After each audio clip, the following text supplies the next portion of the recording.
প্রিয় দর্শক, আসসালামু আলাইকুম ওয়া রাহমাতুল্লাহি ওয়া বারাকাতুহু। আমি লেখক কবি মোহাম্মদ শহীদুল ইসলাম আপনাদের মাঝে কিছু ইসলামিক কথা তুলে ধরছি, শুনুন। যে ব্যক্তি দিনে 100 বার বলবে লা ইলাহা ইল্লাল্লাহু ওয়াহদাহু লা শারীকা লাহু লাহুল মুলকু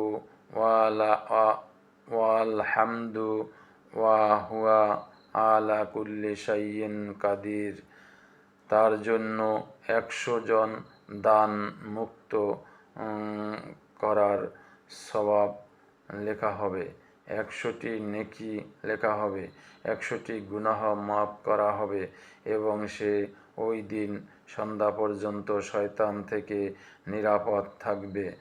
আর কেউ ততটা সওয়াব পাবে না যতক্ষণ না কেউ তার চেয়ে বেশি আমল করে।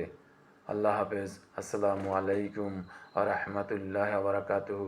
যদি আপনাদের ভালো লেগে থাকে, লাইক, কমেন্ট, শেয়ার এবং সাবস্ক্রাইব করুন এবং আমার পাশে থাকুন, যাতে আমি লিখতে পারি, লেখার উৎসাহিত করুন।